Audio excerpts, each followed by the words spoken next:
बंदे के दिल में क्या है, बंदे के दिल में क्या है, भोलेनाथ जानते हैं। जो भी भला बुरा है, भोलेनाथ जानते हैं।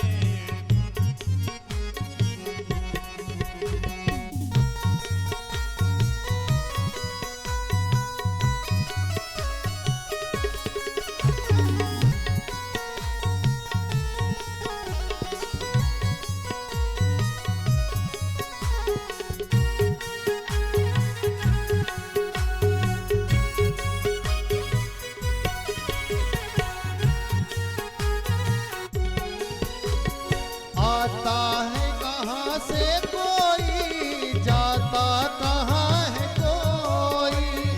आता कहाँ से कोई, जाता कहाँ है कोई। आता कहाँ से कोई, जाता कहाँ से कोई। आता कहाँ से कोई, जाता कहाँ है कोई। युग युग से इस गति को, युग युग से इस गति को भोलेनाथ जानते हैं। बंदे के दिल में क्या है, बंदे के दिल में क्या है, भोलेनाथ जानते हैं। जो भी भला बुरा है, भोलेनाथ जानते हैं। जो भी भला बुरा है।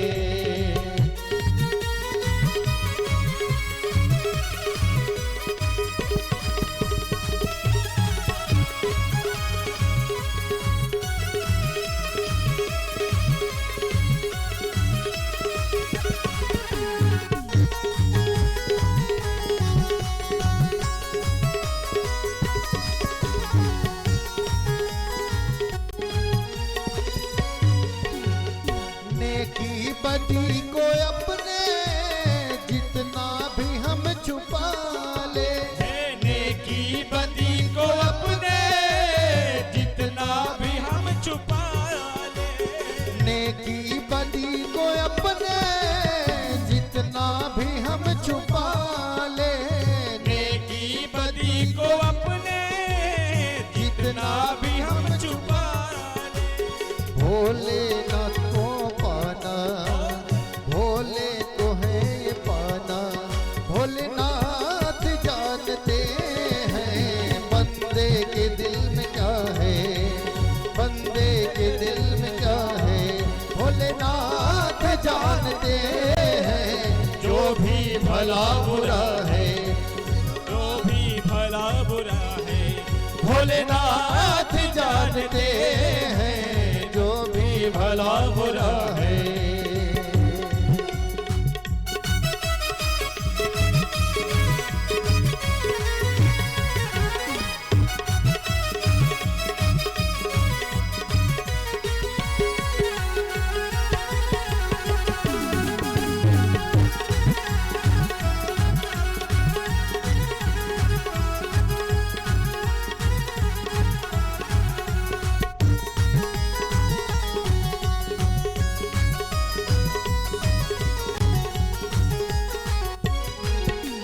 किस्मत के नाम को तो सब जानते हैं, लेकिन किस्मत के नाम को तो सब जानते हैं। लेकिन किस्मत के नाम को तो सब जानते हैं, लेकिन किस्मत के नाम को तो सब जानते हैं। लेकिन किस्मत में क्या लिखा है, भोले किस्मत में क्या लिखा है, मेरे भोले जानते हैं।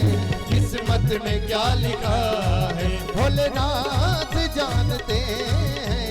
बंदे के दिल में क्या है, बंदे के दिल में क्या है, भोलेनाथ जानते हैं। जो भी भला बुरा है, भोले जो भी भला बुरा है, भोलेनाथ जानते हैं। बंदे के दिल में क्या है, बंदे के दिल में क्या है, भोलेनाथ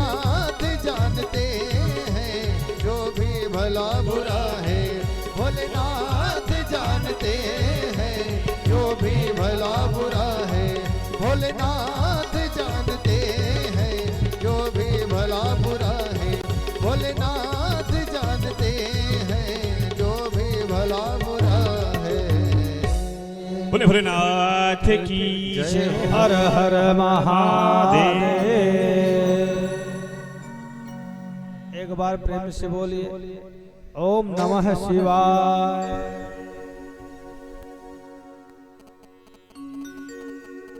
ऐसा लगता है जैसे ओम नमः शिवाय बोलने पर किराया देना पड़े। अरे भगवान का नाम बोलने में इतना सा। हर हर महादेव। आज तो वैसे ही सूरज साउंड वाले भैया ने बोलने ही नहीं दिया। कम से कम जितना है इतना तो दम लगा के बोलो।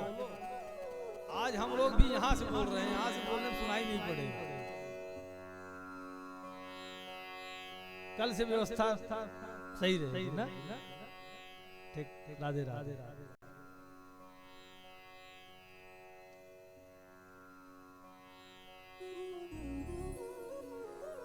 सूत जी कहते हैं हे सौनकादि ऋषियों, यह मन बड़ा चंचल होता है। आपको हम जो भगवान शिव के द्वादश ज्योतिर्लिंग है उसकी कथा सुनाने जा रहा हूं, लेकिन अपने मन को थोड़ा लगा के रखो, अपने मन को थोड़ा सा रोक कर रखो, अपने मन को थोड़ा सा भगवान के साथ जोड़ कर रखो, क्योंकि मन बहुत तीव्र गति से भागता है। अब कितने लोग तो कथा में बैठे होंगे, मन उनका व्यथा और घर में परेशान होगा। कितने लोग बार बार घड़ी देख रहे होंगे, भी कितना बजा आरती कितने बजे होती। बगल वाले से पूछ रहे भैया डेली आरती कितने बजे होती होगी, आप आते हैं आपको तो पता होगा। तो कहने का भाव है भगवान की कथाओं में मन बहुत कम लग पाता है, क्योंकि सूत जी कहते हैं हे शौनकादि, हे मुनियों, यह जो मन है ना, यही हमारा शत्रु भी है, यही हमारा मित्र भी है। इससे बड़ा संसार में न कोई शत्रु है और न मन से बड़ा कोई मित्र है। अगर मन हमारे नियंत्रण में आ गया तो हमारा मित्र हो गया, और अगर वह अनियंत्रित हो गया तो वही हमारा शत्रु हो गया। मनेव मनुष्याणां कारणं बंध मोक्षयो बंधाय विषयासंगो मुक्तये निर्विषयं मनः। यह मन ही हमारा आपका बंधन और मोक्ष का कारण होता, दुष्वृत्ति की ओर, कुपंथ की ओर ले जाए मन के हाथ में है, क्योंकि मन हमारा आपका ऐसा अश्व है जिसको साधना बड़ा मुश्किल है।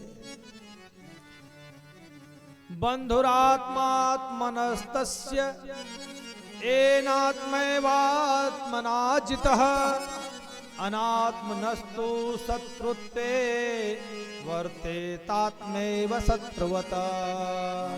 इसलिए मेरे भैया अपने मन को रोको, अपने मन को नियंत्रित करो। यदि मन हमारा आपका नियंत्रित हो गया तो फिर यह हमें आपको सतपंथ की ओर ले जाता है, सतमार्ग की ओर ले जाता है, सद्वृत्ति की ओर ले जाता है। और अगर यह अनियंत्रित हो गया तो दुष्वृत्ति की ओर हमें अग्रसर कर देता है। इसलिए अपने मन पर अपने विवेक के माध्यम से आप नियंत्रण रखो, क्योंकि विवेक ही एक ऐसा है जो हमारे आपके मन को रोक सकता है। सूत जी कहते हैं जहां योग्य व्यक्तियों की, पूज्य व्यक्तियों की पूजा होती है, वहां भगवान की अनायास कृपा होती है, वहां लक्ष्मी की अनायास कृपा होती है। और जहां इनका अपमान होता है वहां भगवान कहते हैं कभी भी सुख और शांति निवास नहीं करती है। जिसके घर में बड़े बुजुर्गों की सेवा होती होगी, जिसके यहाँ संस्कार होगा, जिसके यहाँ श्रेष्ठ जनों को आदर मिलता होगा, वहाँ बिना कहे संपन्नता आती है। और जिसके यहाँ उनका निरादर होता है वहाँ बिना कहे दरिद्रता आ जाती है। इसलिए अपूज्या यत्र पूज्यन्ते पूजनीयो न पूज्यते त्रीणि तत्र भविष्यन्ति दारिद्र्यम मरणम भयम। जहां योग्य व्यक्तियों की, श्रेष्ठ जनों की, माता पिता की, संत की, गुरु की जहां सेवा नहीं होती, जहां श्रद्धा से उनकी पूजा नहीं होती, वहां 3 चीजें आती हैं। और कौन कौन? दरिद्रता, मृत्यु और भय, तीनों वहां निवास करता है। इसीलिए हमें अपने से बड़ों के प्रति, अपने से श्रेष्ठ जनों के प्रति सदैव आदर रखना चाहिए, सदैव भाव से उनको वंदन करना चाहिए। क्योंकि अपने से बड़ों को जो प्रणाम करता है, अभिवादनशीलस्य नित्यं वृद्धोपसेविनः चत्वारि तस्य वर्धन्ते आयुर्विद्या यशो बलम। आयु, विद्या, यश और बल, इन चारों की प्राप्ति होती है जो अपने से बड़ों को आदर देता है, जो उनको सम्मान देता है, जो उनका आदर करता है। इसलिए कभी भी उनका निरादर नहीं करना चाहिए, कभी भी अपने से बड़ों को तिरस्कृत नहीं करना चाहिए। आइए हम 12 ज्योतिर्लिंग का दर्शन करते हैं और कथा को संक्षिप्त रूप से समझते हैं, क्योंकि विस्तार रूप से समझने के लिए पर्याप्त समय नहीं है। सौराष्ट्रे सोमनाथं च श्रीशैले मल्लिकार्जुनम् ओजन्यां महाकालम् ओंकारं ममलेश्वरम् परल्यां वैद्यनाथं च डाकिन्यां भीमशङ्करम् सेतुवन्धे तु रामेशं नागेशं दारुकावने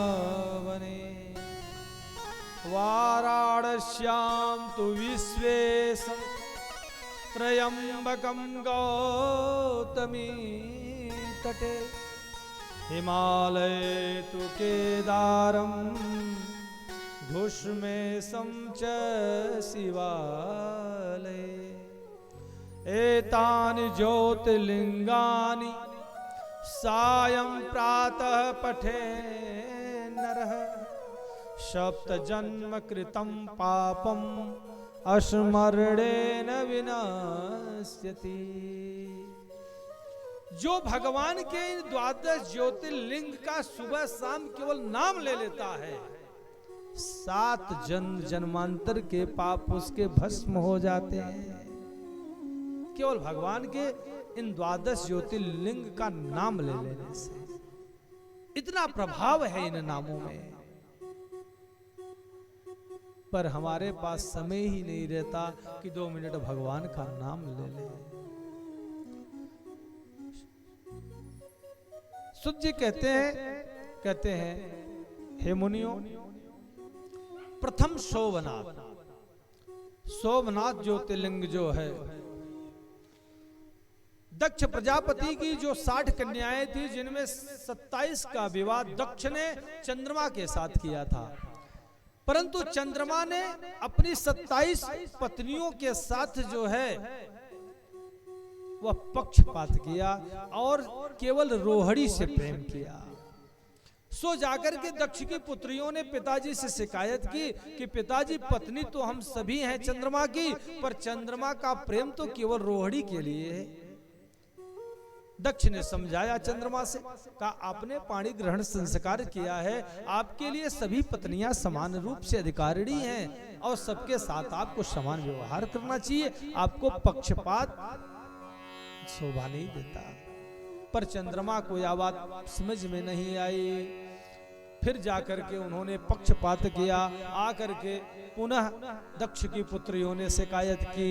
दक्ष ने कहा, चंद्रमा तू अभिमानी है, तू बात को समझता नहीं है, समझाने के उपरांत भी तू उसका निरादर करता है, इसलिए तुझे मैं सौंप देता हूँ कि जिस स्वरूप पर तुझे इतना अहंकार है, अभिमान है, वह क्षीण हो जाए।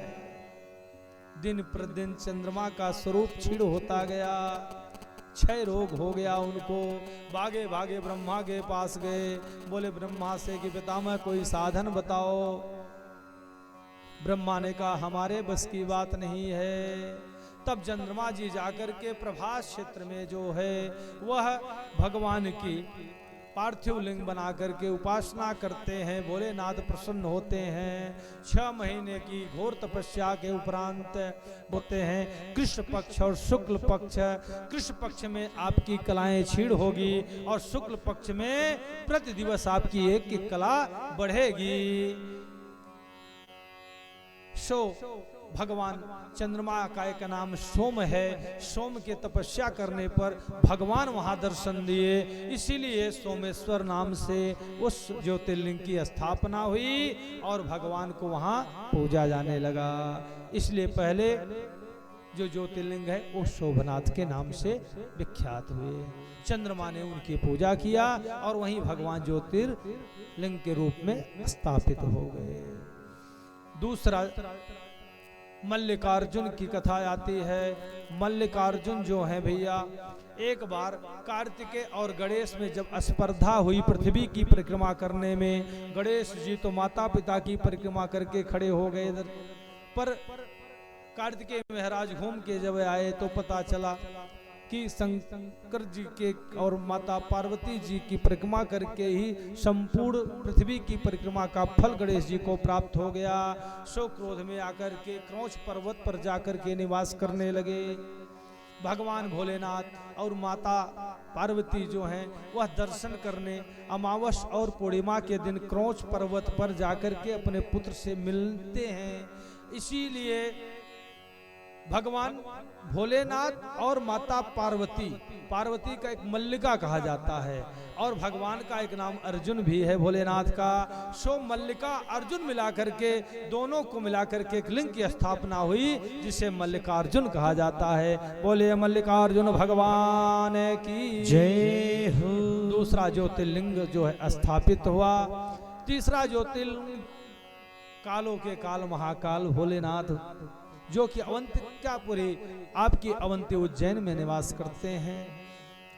इनकी कथा आती है कि एक ब्राह्मण थे जो कि भगवान शिव के अनन्य भक्त थे और एक दूसर नामक राक्षस आकर के उनको त्रस्त करता है, उनके धर्म में अवरोध उत्पन्न करता है और दूसर ने भगवान की पूजा में अवरोध जब किया तो उस ब्राह्मण ने भगवान को पुकारा। सो भगवान आकर के दूसर का संधान करते हैं, उसका संहार करते हैं, उसका विमोचन करते हैं और जहां पार्थिव लिंग बना करके वो ब्राह्मण पूजा करता था वहीं गड्ढा हो गया और उसी गड्ढे में भगवान महाकाल ज्योतिर्लिंग रूप में समाहित होते हैं। बोले महाकाल भगवान की जय हो। और चौथा ओमकारेश्वर। ओमकारेश्वर के विषय में एक बार देवगणों ने शिव जी से प्रार्थना किया, हे मनुष्य, ओंकार में 2 लिंग की स्थापना हुई है, 2 मिलाकर के एक लिंग की स्थापना हुई है। और इस प्रकार ओमकारेश्वर में भगवान के जो पार्थिव लिंग हैं उसके ज्योतिर्लिंग की स्थापना हुई। और इसके बाद 5वां नाम आता है केदारनाथ, केदारेश जिसे कहते हैं।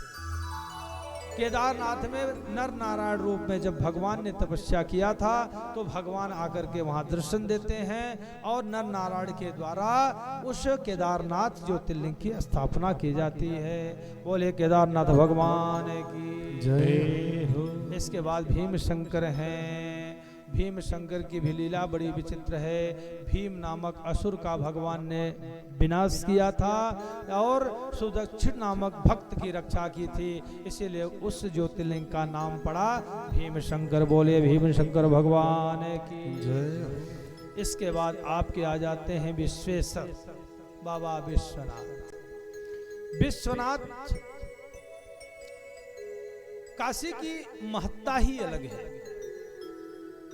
जब इस सृष्टि में कुछ भी नहीं था, भगवान भोलेनाथ अपने योग निद्रा में विहार कर रहे थे, आनंदित थे। जब एक बार उन्होंने विचार किया, 1 से 2 होने की इच्छा व्यक्त की तो भगवान शिव और शक्ति रूप में परिणित हो जाते हैं। अब शिव और शक्ति रूप में जब भगवान परिणित होते हैं तो इस शून्य में रहने के लिए कोई स्थान नहीं जहां भगवान निवास कर सके। आइए हम सब काशी महत्व के थोड़ा सा समझने का प्रयास करते हैं। काशी का जो महत्व है, जो महात्म्य है, आइए 2 बार ओम नमः शिवाय का जाप करते हुए काशी चलते हैं। सभी प्रेम से ताली बजाते हुए ओम नमः शिवाय, फिर काशी में हम पधारते हैं। ओम नमः शिवाय।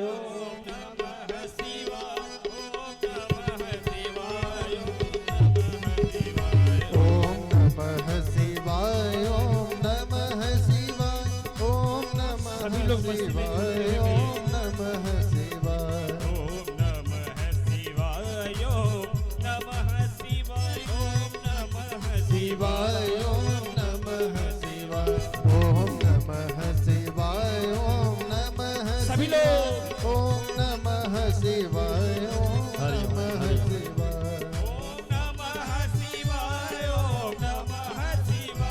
ओम नमः शिवाय। ओम नमः शिवाय ओम नमः शिवाय ओम नमः शिवाय। ओम नमः शिवाय। ओम नमः शिवाय ओम नमः शिवाय ओम नमः शिवाय ओम नमः शिवाय ओम नमः शिवाय ओम नमः शिवाय ओम नमः शिवाय। हरि बोलिए काशी विश्वनाथ की जय हो।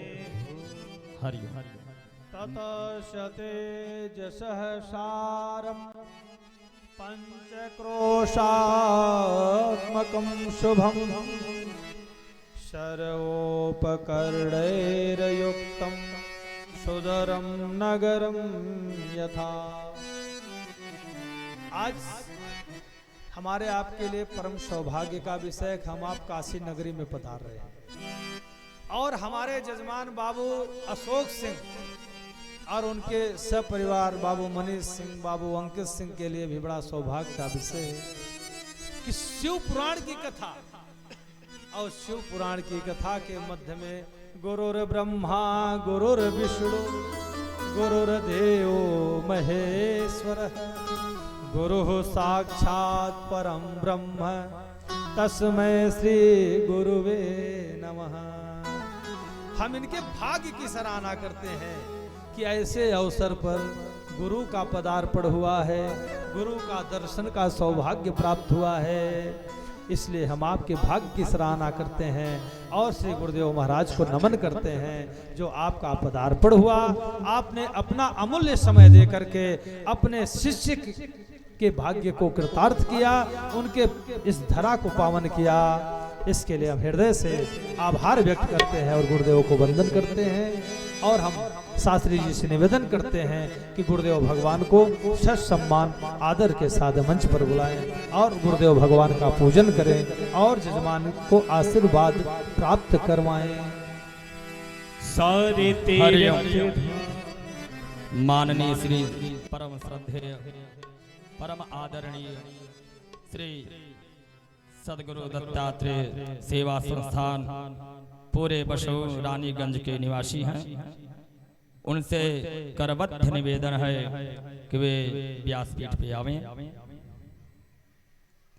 और प्रधान जजमान भी व्यासपीठ पे आवें और सदगुरु भगवान का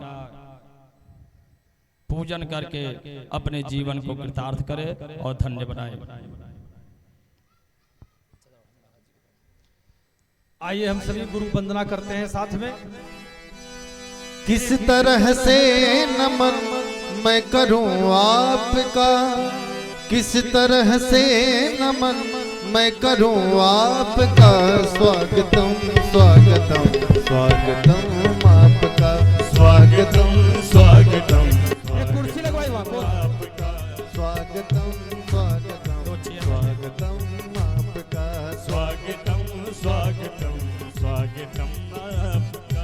किस तरह से नमन मैं करूं आपका, किस तरह से नमन मैं करूं आपका।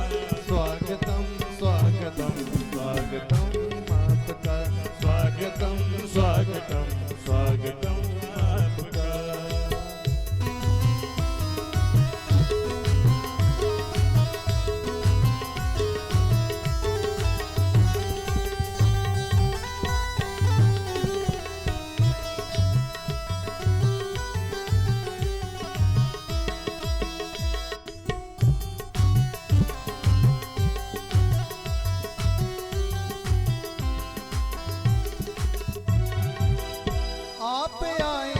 बड़ी उम्र है आपकी, आप आए बड़े उम्र है आपकी, आप आए बड़ी उम्र है आपकी, आप आए बड़ी उम्र है आपकी।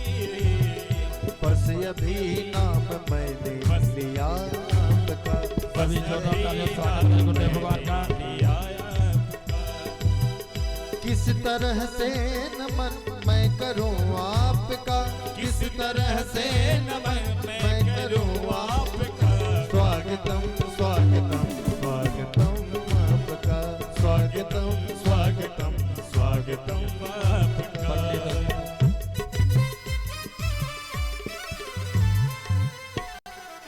पंडित राधे श्याम तिवारी रामनगर गुरु जी के परम शिष्य हैं, वे कृपया व्यासपीठ पे आवे।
भाजपा युवा मोर्चा के अध्यक्ष श्री अंशुमान सिंह जी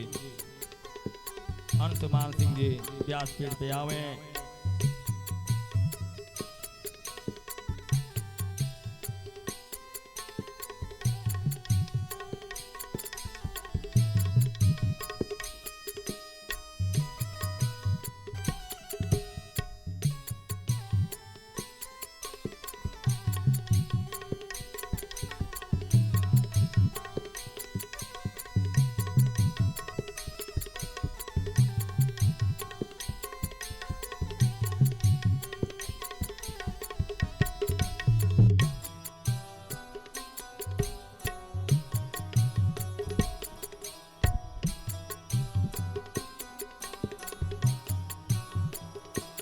श्री हौसला प्रसाद पांडे गुरुजी, परम आदरणीय श्री हौसला प्रसाद पांडे जी, वे कृपया व्यासपीठ पे आवे।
हर हर महादेव।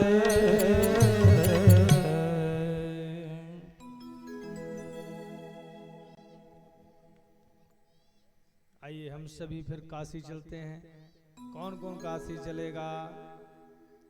काशी कौन कौन चलेगा? हाथ उठाओ। आइए 2 बार ओम नमः शिवाय, क्योंकि कथा का जब तादाद में टूट जाता है तो फिर शुरू करना पड़ता है। ओम नमः शिवाय, ओम नमः शिवाय, ओम नमः शिवाय, ओम नमः शिवाय।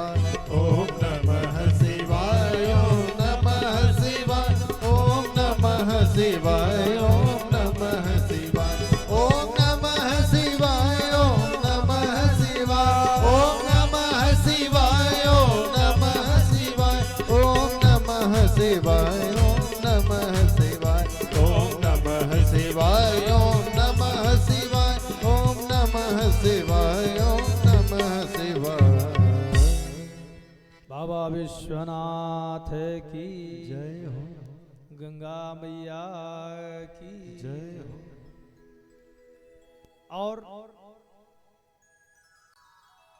जब भगवान देवाधिदेव महादेव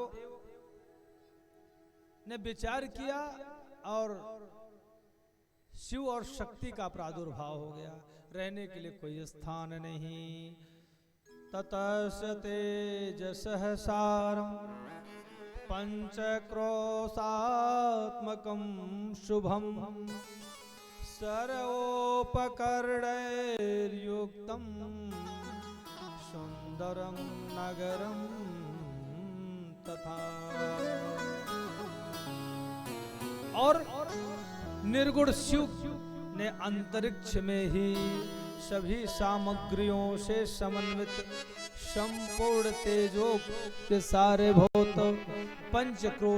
पंचकोशी परिमाण वाला लंबाई चौड़ाई, परिमाण माने लंबाई चौड़ाई वाला जो है एक सुंदर नगर बनाया और ले आकर के जैसे स्थापित करना चाहा वैसे ही चारों तरफ जल में व्याप्त वह पृथ्वी का छोटा सा टुकड़ा देख करके भगवान श्री हरि नारायण जो कि काशी के उसी स्थान पर बैठ करके तपस्या कर रहे थे, भगवान ने देखा। तदधिष्ठाय हरिणा सृष्टि कामनया ततः बहुकालं तपस्तप्तं दध्यानमवलम्ब्यं च। और भगवान श्री हरि नारायण बहुत वर्षों से जहां बैठ करके तपस्या कर रहे थे। श्रमणेम जलधाराश्च विविधाशा भवंस्तदा ताभिर्व्याप्तं च शून्यं नान्यकिंचिद्दृश्यत। और भगवान के तपस्या कर रहे उस शरीर से इतने श्वेत बिंदु निकले, इतने पसीने निकले कि सारी पृथ्वी जल में व्याप्त हो गई। कहीं कुछ भी दृष्टिगोचर नहीं, कुछ भी दिखाई नहीं पड़ रहा है। और तब भगवान ने अपने सिर को श्री नारायण हरि ने हिलाया। ततश्च पतितः कर्णान मणिष्य पुरतः प्रभो तद्बभूव महत्तीर्थम नाम तो मणिकर्णिका। भगवान श्री हरि नारायण ने अपने सर को हिलाया और उनका एक कान का कुंडल गिर गया और वही बनारस में मणिकर्णिका घाट बन गया। बोलिए मणिकर्णिका घाट की जय हो। और उसी जल में भगवान भोलेनाथ ने ले आकर के पंचकोश, जो पंचकोश में व्याप्त परमाणु वाला जो पृथ्वी का छोटा सा टुकड़ा था, ले आकर के भगवान ने उसे अपने त्रिशूल के ऊपर स्थिर कर दिया। ब्रह्मांडे कर्मणा बद्धा प्राणिनो माम कथम पुनः। और भगवान ने आशीर्वाद दिया। अमुक्तम स्वयं लिंगम स्थापितम परमात्मना न कदापि त्वया त्याज्य मिदं क्षेत्रम ममांसकः। और भगवान ने स्वयं जो है अविमुक्त नाम से भगवान अपने ज्योतिर्लिंग को स्थापित कर देते हैं और यह कहकर के निर्देश देते हैं कि आप कभी काशी का परित्याग नहीं करोगे, काशी छोड़कर कभी आप जाओगे नहीं। और भगवान का वह ज्योतिर्मय स्वरूप जो है वही बाबा विश्वनाथ के रूप में परिणित हो गया। बोले बाबा विश्वनाथ की जय हो। सारे देवी देवता स्तुति करने लगे काशी के उस परम धाम की। बोले भगवान इस काशी का महत्व क्या होगा।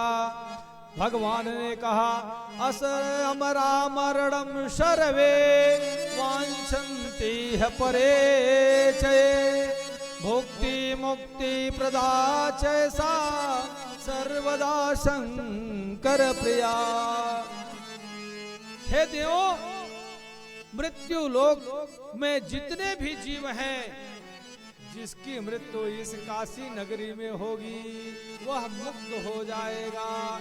उसे कोई साधना, कोई जप तप, कोई उपाय, कोई भी साधन करने की आवश्यकता नहीं। केवल काशी में जिस जीवात्मा की मृत्यु होगी वह परमात्मा श्री शिव का सानिध्य अनुभव करके उनके धाम को, शिवलोक को प्राप्त कर लेगा। इसमें कोई संशय नहीं है। यह काशी का महत्व है। और इतना ही नहीं, सरे वे वर्णा आश्रमाश्च बालयो वनवार्धका अस्याम पुर्यामृतास्ते युर्मुक्ता एव न संशयः। वह किसी भी जाति का हो, किसी भी पाति का हो, कोई ऊंच हो, कोई नीच हो, बालक हो, वृद्ध हो, विधवा हो, स्त्री हो, चाहे एन केन प्रकार, चाहे जैसा हो, जिस भाव से युक्त हो, लेकिन जो काशी में मृत्यु को प्राप्त करेगा वह भोलेनाथ के शिवलोक को प्राप्त कर लेगा, वह मुक्त हो जाएगा। यह काशी का महत्व है। और काशी में जितने भी कर्म आप करते हैं, शुभाशुभ कर्म, अशुभ कर्म, सब परमात्मा को जो समर्पित कर देता है, भगवान भोलेनाथ उसे मुक्त कर देते हैं। अच्छा करो तो भी, बुरा करो तो भी भोलेनाथ को समर्पित कर दो। और इतना ही नहीं, हमारे आपके 3 प्रकार के कर्म होते हैं। 3 प्रकार का हमारा आपका फल होता है। प्रारब्ध जो हमारा होता है, जो संचित हमारा होता है, और एक होता है क्रियमाण। सुत जी कहते हैं मुनियों, यह जीवात्मा 3 प्रकार के कर्मों का फल भुगतता है। वह कौन कौन सा है? अनेन जन्मना यच्च क्रियते कर्म सांप्रतम शुभाशुभम च देवेशि क्रियमाणं विधुर्बुधा। जो इस जन्म में शुभाशुभ हम आप कर्म करते हैं, जो हम आप कर रहे हैं, इसे विद्वान लोग क्रियमाण की संज्ञा देते हैं। यह क्रियमाण कर्म है। और कर्म च त्रिविधम प्रोक्तम कर्म कांडे महेश्वरी संचितम क्रियमाणं च प्रारब्धम चेति बंधकृत। पूर्व जन्म में हमारे आपके जो किए गए कर्म हैं वह संचित कर्म कहे जाते हैं, और जिसका इस शरीर से हम उपभोग कर रहे हैं वह हमारा आपका प्रारब्ध है। संचित, प्रारब्ध और क्रियमाण, यह 3 प्रकार के कर्म हमारे आपके जीवन के फल हमें आपको देते हैं। हम आप उसी फल को प्राप्त करके अपने जीवन के जो भी हमारे आपके शुभाशुभ कर्म और अकर्म होते हैं उसका हम फल भुगतते हैं। जैसा हम करेंगे वैसा हमारा संचित होगा, और जैसा हमने किया है वही हमारा प्रारब्ध है, और जो कर रहे हैं वह क्रियमाण है, वही भविष्य में हमारा आपका संचित और प्रारब्ध बनेगा। और इस प्रकार भगवान भोलेनाथ ने जो है काशी विश्वनाथ के जो प्रादुर्भाव की कथा है सो सुत जी महाराज ने सौनकादि मुनियों को श्रवण कराया। अब इसके बाद त्रयंबक ज्योतिर्लिंग की कथा आती है, जो 8वां ज्योतिर्लिंग है। त्रयंबक गौतम ऋषि जो कि सदैव केवल एक ही प्रयास करते थे कि किसी भी प्रकार जन समुदाय का कल्याण हो। संत का कार्य ही यही होता है, सर्वत्र सुखिनः सन्तु सर्वे सन्तु निरामया।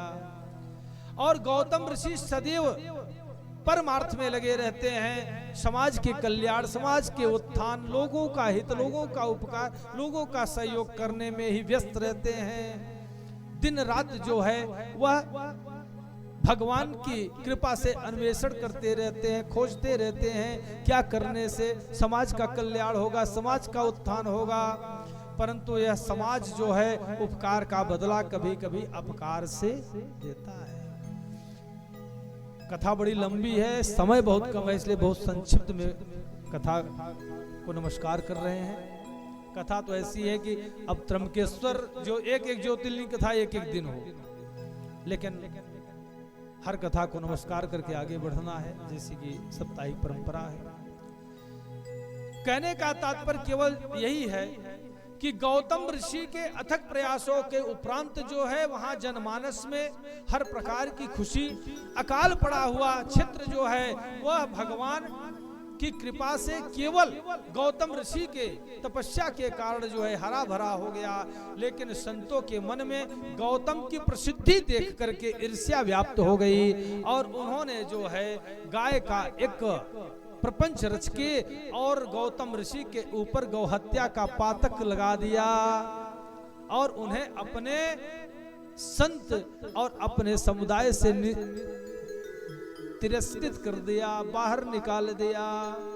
परंतु उन्हीं गौतम ऋषि के कारण पुनः जाकर के उस स्थान में भगवान की कृपा होती है और भगवान जो है स्वयं पधारते हैं और भगवान गौतम ऋषि के कारण जो है त्रंबकेश्वर महादेव के रूप में वहां ज्योतिर्लिंग रूप में उनका प्रादुर्भाव होता है और प्रतिष्ठित होते हैं। बोलिए त्रंबकेश्वर महादेव की जय हो। इसके बाद नागेश बैद्यनाथ की कथा आती है और बैद्यनाथ में भगवान एक बार रावण के ऊपर प्रसन्न हो गए। रावण ने कहा मैं आपको लंका ले चलूंगा। भगवान ने कहा एवं मस्त, पर शर्त यह होगी कि मार्ग में अगर तुम कहीं रख दोगे तो मैं वहां से जाऊंगा नहीं, वहीं प्रतिष्ठित हो जाऊंगा। सो रावण लेके चल दिया भगवान को और जैसे ही वह एक श्मशान भूमि, अपवित्र भूमि पर पहुंचता है, उसके मन में, उसके हृदय में भगवान भोलेनाथ की ऐसी पीड़ा, ऐसी क्षुब्धता आई कि भोलेनाथ के ज्योतिर्लिंग को वहीं रख दिया और भगवान भोलेनाथ वहीं प्रतिष्ठित हो गए और भगवान बैद्यनाथ नाम से प्रसिद्ध हो गए। सो बोलिए बैद्यनाथ भगवान की जय हो। नागेश्वर की कथा आती है जो कि 10वें ज्योतिर्लिंग है। दारुक नामक राक्षस को भगवान ने मार दिया सुप्रिया नामक वैश्य के उद्धार के लिए और वहीं भगवान का नाम नागेश्वर हुआ और नागेश्वर के रूप में प्रतिष्ठित हो गए। बोलिए नागेश्वर भगवान की जय हो। 11वां भगवान श्री राघवेंद्र सरकार मर्यादा पुरुषोत्तम राम जी जिस समय लंका जा रहे थे सो समुद्र के किनारे भगवान भोलेनाथ की स्तुति करके रामेश्वर की स्थापना किया। सो रामेश्वर ज्योतिर्लिंग के रूप में भगवान प्रतिष्ठित हो गए। बोलिए रामेश्वर भगवान की जय हो। और अंतिम और 12वां ज्योतिर्लिंग है घुश्मेश्वर। घुश्मेश्वर की जो कथा है,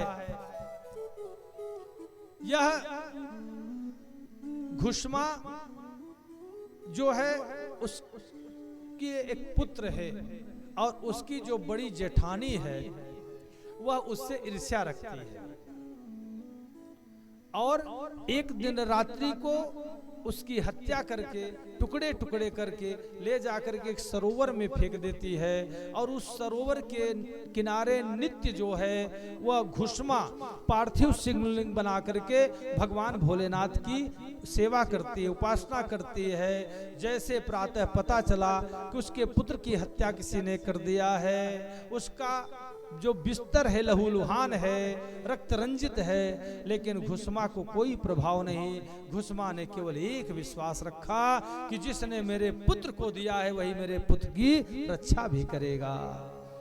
सोचिए आप कितना बड़ा विश्वास है घुष्मा को कि जिसने मेरे पुत्र को दिया है वही मेरे पुत्र की रक्षा भी करेगा। जबकि सारे लोग विलाप कर रहे हैं लेकिन घुष्मा को कोई प्रभाव नहीं, कोई दुख नहीं, कोई पश्चाताप नहीं और नित्य की भांति जाती है भगवान भोलेनाथ के पार्थिव लिंग बना करके और सरोवर के समीप उनका पूजन करती है और पूजन करके जैसे वापस आने लगती है, जिस पुत्र को उसकी जेठानी ने टुकड़े टुकड़े करके सरोवर में फेंक दिया था वही पुत्र भोलेनाथ की कृपा से पुनः जीवित हो जाता है और पीछे से माता को आवाज देता है, अरे भैया तो मुझे छोड़ के जा रही है, मैं तो यहाँ खड़ा हूँ। घुसमा घूम कर देखती है। भगवान भोलेनाथ प्रसन्न होते हैं। भोलेनाथ ने कहा वरदान मांग लो।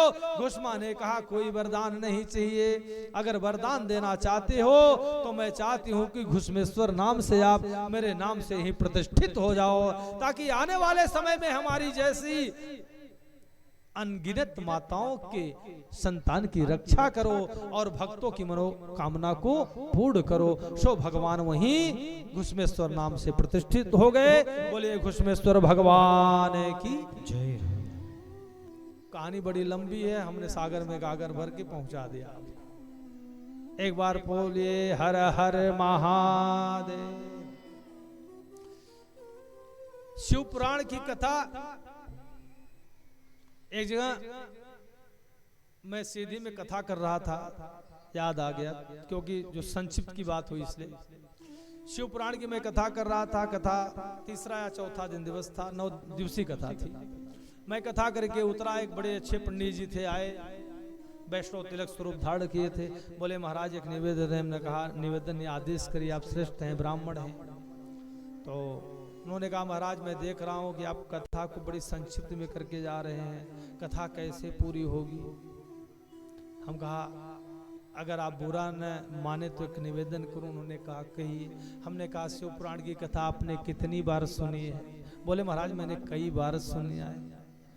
हम कहा सुना है तो जानते कितना है शिव पुराण के बारे में। बोले महाराज वैसे तो नहीं याद है, लेकिन जब कोई कहता है तो समझता हूं। हमने कहा बाबा जी दुनिया में चाहे शिव पुराण की कथा हो, चाहे भागवत की कथा हो, चाहे देवी भागवत की कथा हो, चाहे मानस की कथा हो, कथा का केवल एक ही उद्देश्य होता है और कथा का केवल एक ही प्रयोजन होता है कि समाज में सुधार हो, हमारा जीवन और हमारे जीवन में बदलाव, हमारे विचारों में, हमारे विवेक में, हमारे भावनाओं में वृद्धि हो, हम सतपंथ की ओर अग्रसर हो। कथा इसीलिए सुनी जाती है। कथा 12 ज्योतिर्लिंग सब जानते हैं, लेकिन 12 ज्योतिर्लिंग में जैसे अभी हमने कहा घुसमा का चरित्र मैंने संक्षिप्त में बताया, लेकिन घुसमा का चरित्र हमें आपको यही शिक्षा देता है कि जीवन में जो भोलेनाथ पर विश्वास कर ले तो उसके घर में कितना भी अमंगल हो, लेकिन भोलेनाथ तब भी मंगल कर देंगे, कभी उसके घर में अमंगल होने नहीं देंगे। लेकिन जिस दिन हमें आपको विश्वास हो जाएगा, और भगवान कहते हैं कि जिस दिन भक्त हम पर विश्वास कर लेता है उसके योग और क्षेम की चिंता हमारी हो जाती है, उसका उत्तरदायित्व हम ले लेते हैं और उसके जीवन के हर प्रकार की रक्षा, उसके जीवन की हर प्रकार की स्थितियों परिस्थितियों का भार मैं स्वयं निर्वहन करने लगता हूं। फिर उसे चिंता करने की आवश्यकता नहीं रह जाती। हमारे आपके बीच में कथा इसीलिए की जाती है, कथा से हमारे आपके मन को शांति मिलती है, हमारे आपको विवेक में वृद्धि होती है और हमारे आपके हृदय में परमात्मा के प्रति भाव, श्रद्धा और विश्वास बढ़ता है। दूसरी बात, कथा एक बार नहीं 1 लाख बार आप सुनो, लेकिन कथा सुनने के पीछे हमारा आपका एक ही उद्देश्य होना चाहिए कि हर एक कथा में हमारे आपके अंतर मन में कुछ न कुछ बदलाव होना चाहिए, कुछ न कुछ विशेष हमारे आपके मन में प्रवेश होना चाहिए, कुछ अनुकरण होना चाहिए। देखिए जीवन में ज्ञान बहुत है, दुनिया का ऐसा कोई व्यक्ति नहीं है आप जिससे बात करो तो आपको अच्छी शिक्षा नहीं देगा, लेकिन शिक्षा देने से कुछ नहीं होगा जब तक हम उसको उस ज्ञान को शब्दात्मक से क्रियात्मक नहीं करेंगे, जब तक अनुकरण नहीं करेंगे, स्वयं उसे हम अपनाएंगे नहीं, आचरण में नहीं लाएंगे, तब तक हमें आपको कितना भी ज्ञान हो उसका कोई अभिप्राय नहीं है। जैसे मनीष बाबू डॉक्टर हैं, हमारे अंकित बाबू डॉक्टर हैं, घर में लाख दवाइयां पड़ी हों, लेकिन अगर किसी का सर दुख रहा है तो टैबलेट खाना होगा। अब आप बहुत दवाई देखकर आरती कर लो तो सर की दर्द ठीक हो जाएगा, कितना भी प्रयास करो। तो कहने का मतलब ज्ञान चाहे कितना भी हो, लेकिन हमें आपको अनुकरण करना होगा, हमें आपको उसे फॉलो करना होगा। तभी जाकर के हमारे आपके अंतर्मन में भगवान के प्रति श्रद्धा, विश्वास और भाव का जो है वह स्थान बनेगा और भगवान के प्रति हमारा आपका समर्पण होगा। एक छोटा सा दृष्टांत याद आ गया। एक गुरुजी थे और गुरुजी आश्रम चलाते थे। एक छोटो सो बालक के मन में आया कि अब सारे लोग जब बाबा फक्कड़ हो जाते हैं तो इससे अच्छा है कि मैं विवाह ना करूं, इससे पहले बाबा फक्कड़ हो जाऊं और चल करके भगवान की सेवा करूं। पढ़ा लिखा नहीं था, आश्रम में गया, बाबा जी से हाथ जोड़ के निवेदन का, बाबा जी मैं आपके आश्रम में रह करके गैया की सेवा कर दूंगा और संतों की जड़ों की सेवा करने का सौभाग्य मिलेगा, हमें अपने आश्रम में रख लो, दीक्षा दे दो हमें। बाबा ने कहा ठीक है दीक्षा तो दूंगा, पर याद रखिए कि घर जाने की फिर अनुमति नहीं मिलेगी, घर नहीं जा सकते हो। उसने कहा अरे घर छोड़ के आया हूं तो जाने के लिए, घर से ही तो आया हूं, आप दीक्षा तो दो, मैं आपके आश्रम में रह करके दिन रात आपकी सेवा करूंगा। बाबा जी ने दीक्षा दे दी। बहुत दिनों तक गौ सेवा करता रहा, गैया चलाता रहा। और एक दिन जो है, जो गौपाल था, जो गैया की सेवा करने वाला था, जो उसके साथ में नित्य जाया करता था, किसी कारण बस वो नहीं जा पाया। तो उसने कहा भैया भगत जी आप आज गैया लेके चले जाना। तो गाय जो चराने जाते थे वहां एक नियम होता था कि बाबा जी आटा और सीधा सब दे देते थे, वो ले जाते थे, सुबह निकलते थे, दोपहर को भोजन प्रसाद बनाते थे और शाम को गैया लेके वापस आते थे। जंगल में बहुत दूर गैया चराबे को जावे। अब वो बालक एक दिन अकेले गैया चराबे को गया तो बाबा जी ने कहा जा तो रहे हो पर याद रखिएगा जैसे वो भगत जाते थे, भोजन प्रसाद बनाते थे तो भगवान को भोग लगा करके तब भोजन करते थे। अब आज आपको वह उत्तरदायित्व देता हूँ, आप जा रहे हैं तो भोजन बना करके भगवान को प्रसाद पवा करके भोग लगा करके फिर भोजन ग्रहण करना। चल दिया बालक सीधा लेकर के और गया नदी के किनारे। आज जीवन में पहली बार भोजन भी बना रहा है, आधा कच्चा आधा पक्का, किसी तरह से भोजन। 2 ठो टिक्कड़ बनाया और दाल बनाया, बाटी बनाया, 2 ठो पत्थर लगाया, एक अपने लिए एक भगवान के लिए। पत्थर लगा करके आंख बंद किया, आचमन किया, कहा भगवान आओ प्रसाद ग्रहण करो और हमें भी भूख लगी है, हम भी प्रसाद ग्रहण करें। आंख बंद किया, आंख खोले तो भगवान आए नहीं, फिर आंख बंद किया, फिर आंख खोले, फिर भगवान नहीं आए।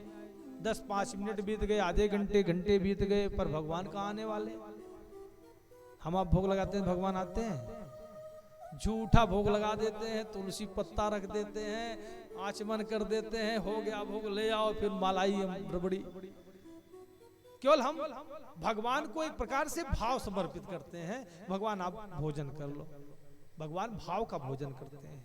लेकिन उसे लगा कि नहीं, हमारे जो महाराज ने कहा है कि भगवान भोजन करते हैं और जब तक भगवान भोजन नहीं करेंगे तो मैं कैसे भोजन करूं। शाम हो गई पर भगवान नहीं आए, बाटी और दाल बाटी सब ठंडी हो गई।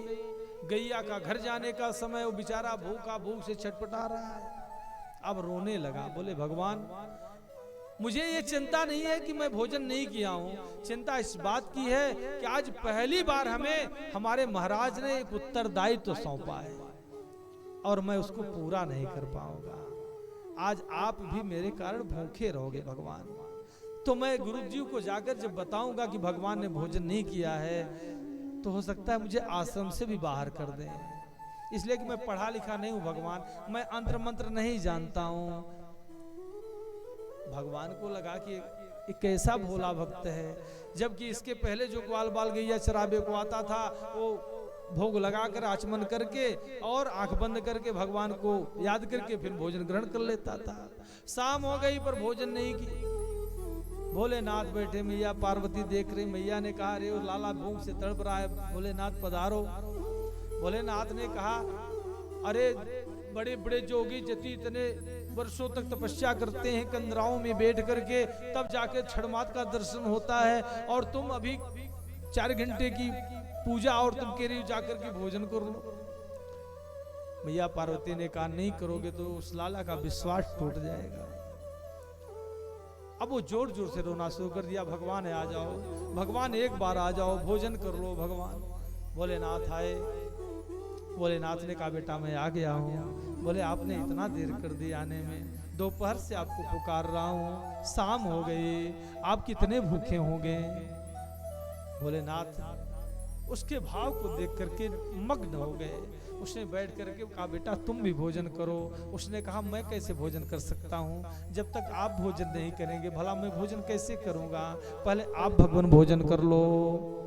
अब भगवान भोलेनाथ भोजन करने लगे, उसको देख रहे हैं। भोजन करके भगवान जाने लगे। बोले मैं जा रहा हूँ, कल फिर भोजन करने आऊँगा, और कल मैं अकेले नहीं आऊँगा, कल तुम्हारी मैया पार्वती भी साथ में आएगी। गया दूसरे दिन फिर जब बाबा जी आटा भाटा देने लगे तो उसने कहा गुरुदेव थोड़ा बढ़ा के दे दो। बोले तू आदमी है या राक्षस है, किलो भर आटा दे रहा हूँ कितना खाएगा। अरे बोला मैं अकेले थोड़ी खाऊंगा, अभी या तो 2 लोग थे कल 3 लोग हो जाएंगे। गुरुदेव ने कहा 3 लोग कौन हो जाएगा। बोले मैं और भगवान तो थे ही, कल पार्वती मैया भी आएगी। बाबा जी हंसने लगे। बोले भोला भाला है, कोई आया होगा बहला फुसला करके 2 टिक्कड़ खा लिया होगा। बोले अच्छा ठीक है थोड़ा और ले लो आटा भाटा। लेकर गया। दूसरे दिन फिर भोजन बनाया, फिर आंख बंद किया। बोले भगवान आ जाओ। उस दिन जल्दी से भगवान और माता पार्वती आ गए। भोजन किए, भगवान जाने लगे। बोले कल फिर आऊंगा, लेकिन कल हमारे साथ नंदी श्रृंगी भृंगी भी आएंगे, कल 7-8 लोग होंगे, थोड़ा और आटा बाटा लेके आना। गया गुरुदेव से कहा गुरुदेव। बोले हाँ। बोले कल 5 किलो आटा देना। बोले करोगे क्या। अरे बोले भगवान शंकर पार्वती नहीं आएंगे, नंदी भृंगी श्रृंगी सब आएंगे। भगवान ने कहा कहीं ले जाकर के किराना की दुकान पे बेच तो नहीं रहा है। बाबा जी ने कहा ठीक है कोई बात नहीं, कल तुम्हारी व्यवस्था हो जाएगी। उन्होंने बाबा जी को बुलाया कि जाकर के पता करो, देखो ये क्या करता है जंगल में, कहीं यह आटा भाटा बेच तो नहीं रहा है।